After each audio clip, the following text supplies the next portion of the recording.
Салом алейкум бародаро. Ҳама касан нағзен, созен, тенҷен. Давно да канал видео набудак. Бисёрётон да навистем ки бениҳоят корон бисёра успеҳ намекунем физически, морально ягон намуд барои видео кардан. Дани момент вақт пайдо шудаги алҳамдулиллоҳ видеочиҳо зиёд мешаванд, насиб карда бошад.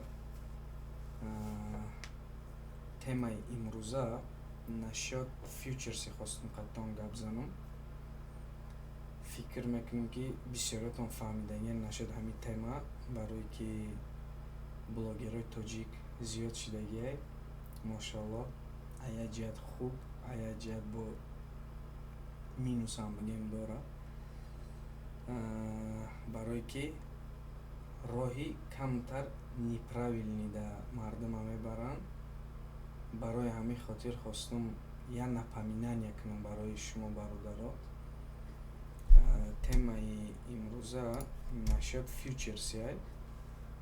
Вообще фьючерси чие фьючерси? Фьючерси и бигем казино ай, конкретна.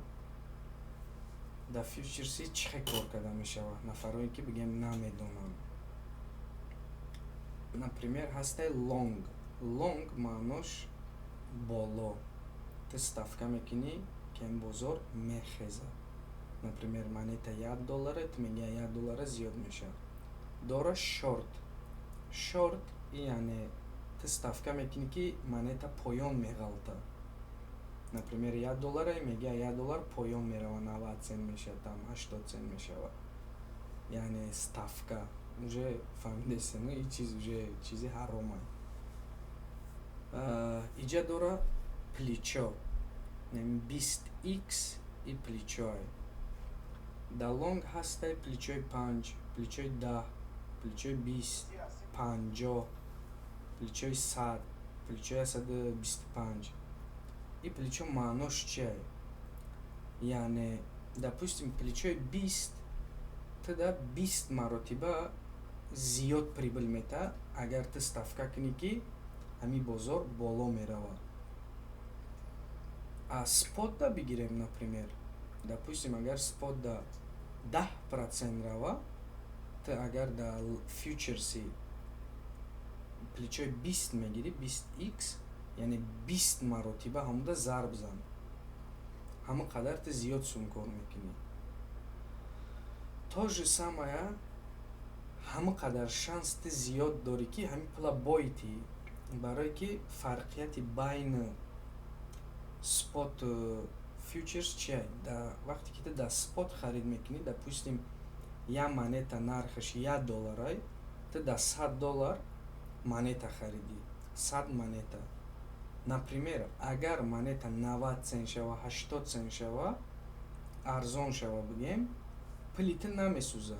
Просто нархи монетаи ту арзон мешава, ҳамун количествои монетае ки ту харидагӣ мемонад. Да фьючерс боша, например, ту $100 да плечои 20 қати лонг гирифтӣ, яъне пешгӯӣ кардӣ ки ҳамин боло мерава, но бигем боло нарафт, наоборот монета поён рафтеста нархиш. Бигем ту $1 да харидӣ нархи як монетара, шид 95 цент, 92 цент, пули ту месӯза, яъне ҳамун $100 ки ту вложит кардӣ полностью месӯза без возврата. Фарқияташ ҳамин ай бигем. Барои ҳамон қадр спот ҳама вақт надёжни ай. Да спот ту сум гум намекунӣ, ба шарти ки монетаи правилни боша, изучаташ кунӣ. Фьючерси и бигем конкретни қимор ай, конкретни казино ай. Барое ки нигоҳ кунед ки ту да уҷа пешгӯӣ мекунӣ уже. А пешгӯӣ чӣ хеле ки мо медонем, да ислом и худаш уже чизи хато ай, чизи гуноҳ ай, нодуруст ай. Плюс қимор ай, яъне казинои конкретни ай. Барои ҳамон қадр бародаро совети ман ҳамин ай ки да фьючерс умуман савдо накунед, умуман вообще лезид накунед.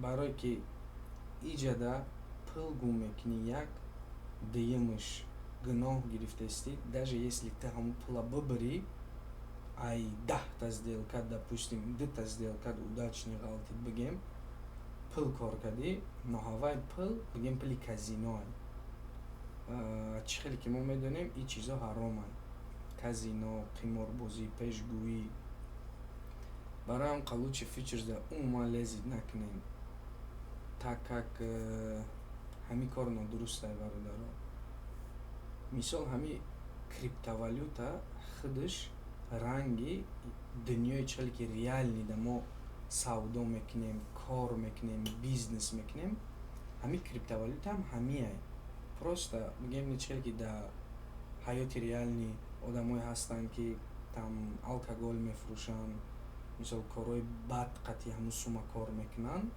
ҳароманд то же самое дар дарини криптовалютаам эҳтиёт бошен барое ки монетое ҳаст ки допустим монетои казиноа монетои бигем онлайн казиноам хеле сайтҳо ҳастай монетои худшон накардагиянд ҳамин монетаҳоам даже савдокуниш дар спотам даже ҳаромай бародаро ҳастай монетое ки допустим правилни технологиян просто изучат кардан дар кора бароям ҳама вақт пеш аз оне ки шумо я монетаро мехарен или да я монета мехоҳен торговат кунен изучат кунен монетаро дуроин coin market cap ҳама информатсияошона бинен google да занен технология дунё пешравӣ шидагия любой чизе ки шумо дар кораи шумо да медроен google медроен coin market cap медроен youtube дар бораш мезанен мефаҳмен чӣ монетае дар бораи чие чӣ технологияи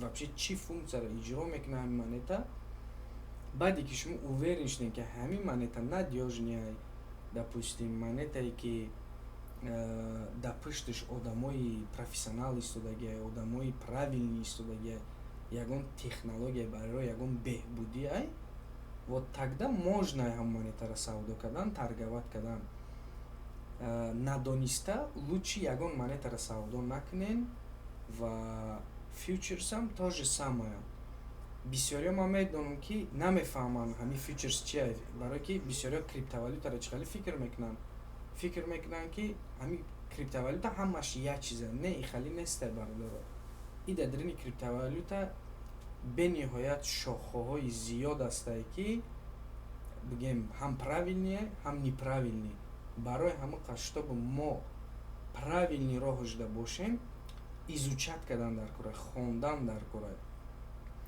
барои ҳам бародарони азиз ҳамин фьючерс лучше надроен рисковат накунен дахтон гуноҳ нагирен ай ҳамин чиз дур бошен лучше ва иншаалло видеои ояндада ман номои якчанд монетоиро мепартонам ки мисол ҳамин монетаро лучше торговат накунен ҳамин монето дур бошен барое ки ҳамин пули ҳаром никогда насиб намекунад никогда баракат намеёрад надеюсь видеои имрӯза шумода маъқул шуд информатсияи хуб додум барои шумо надеюсь зинда боше саломат боше насиб скоро видео зиёд мешавад видеои хуб мебирояд дар канал интизор боше. Ассалому алайкум.